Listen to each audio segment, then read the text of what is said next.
নমস্কার, life in ডুয়ার্সের আরও একটি ব্লগে তোমাদের সবাইকে স্বাগত জানাই। সেদিন তো দীপাবলি ছিল, বোন জামাই এসেছিল আমাদের বাড়িতে। আমরা সেদিন সন্ধ্যাবেলাটা একটু লোকালি ঠাকুর দেখতে বের হই। আমাদের এখানে খুব ভালো কালী পূজা হয়, এটা সবাই জানে। তো আমরাও গেছিলাম এবং ঘুরে টুরে এসে তারপর আমি আমার বাড়ির দীপাবলি পূজাটা করি। এই দীপাবলি পূজা আমি বহু বছর ধরেই করছি। আমার যতদিন চাকরি ঠিক ততদিন, মানে প্রায় 20 বছরের কাছাকাছি হয়ে গেছে আমি এই পূজাটা করছি। তো এটা না করলে আমার এখন ভালোই লাগে না। তো এটার জন্য সমস্ত প্রিপারেশন চলছিল। বাবাইয়ের বাবা, আমি সবাই মিলে আমরা এর প্রিপারেশন করছিলাম, তো সেটাই তুলে ধরেছি।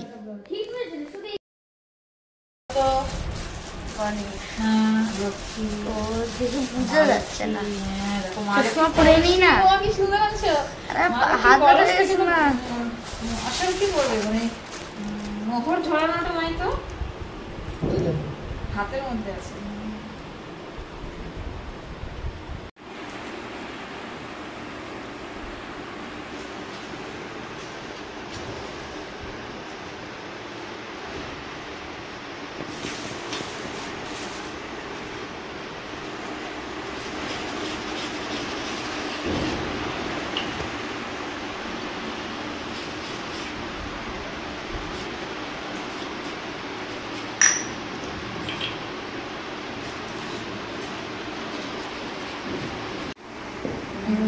নষ্ট হচ্ছে, ছোট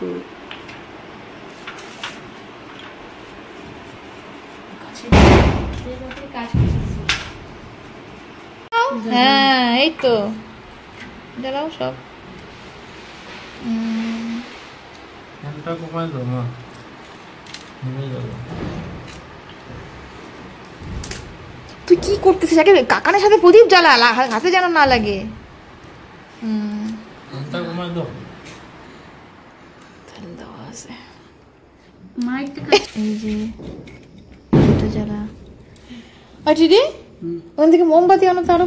এই যে মোমবাতি তুমি নাও, একটু নাও, জ্বালাও।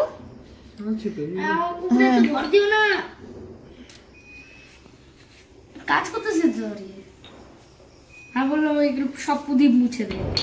দাও সোলটা দাও, এই সোলটা বাবা এগুলো সব জ্বালাই আসি, বাইরে রাখে আসি, জ্বলতে দেবো। ওখানে একটু এই কয়টা দাও, এই কয়টা উঠায় বাইরে জ্বালাই দিই।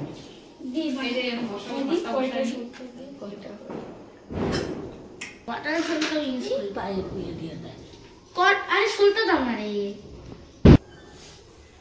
দাও না রে সোলটা।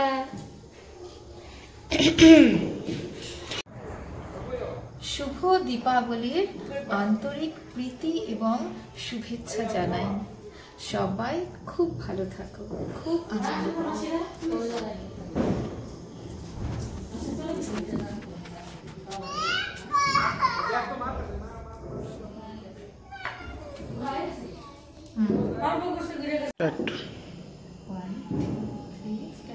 হ্যাপি দিওয়ালি।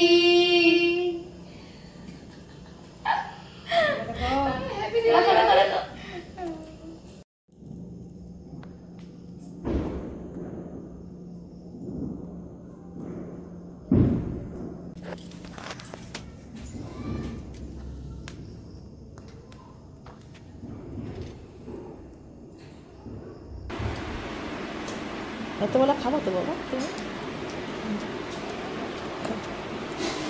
এই প্রসাদটা এটা দিয়েছিলাম, ভোগ দিয়েছিলাম মায়ের থানে। এখন আমি এটা কি করব? গ্রহণ করব। ওরা এখন যাবে, আমার পূজা শেষ, ওরা এখন যাবে কোথায়? প্রসাদ মাখা হয়েছে, আমি এখন যাবো না বাবা, কোথাও আমি আর পারতেছি না। আমার পূজা কমপ্লিট হয়ে গেছে। মা লক্ষ্মী তোমার সাথে নতুন রেখে যাবো, এখন নাহলে হেডফোন পরে ঢস করবে না।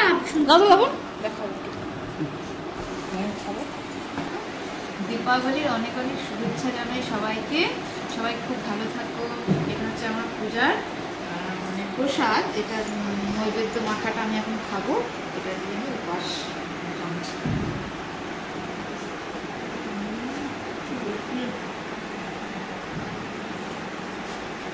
নতুন বাড়িতে যাবে, দোকানে যাবে ওরা, এবার আমি যেতে পারছি না, 9টা বেজে গেছে, আমিও পা ব্যথা করছি, ক্লান্ত হয়েছি, তার জন্য ওরা যাবে, বাবা ছেলে।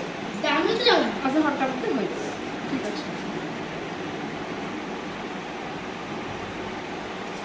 কচু শাক, কলা, ভাজা, তরকারি। ঠান্ডা না, ঠান্ডা ঠান্ডা না, এটা সকালে সকালে খাওয়া খাচ্ছে কেন রে? ঠান্ডায় খেতে হবে, কি করবো? এখনই ভোগ আসো তো, এখনই ভোগ লিখায় নিয়ে আসো, তাহলে ভোগ খাও। এখন তো কোনো ভোগ নেই। এখন ভোগ নেই, ছিল না রাতের ভোগ।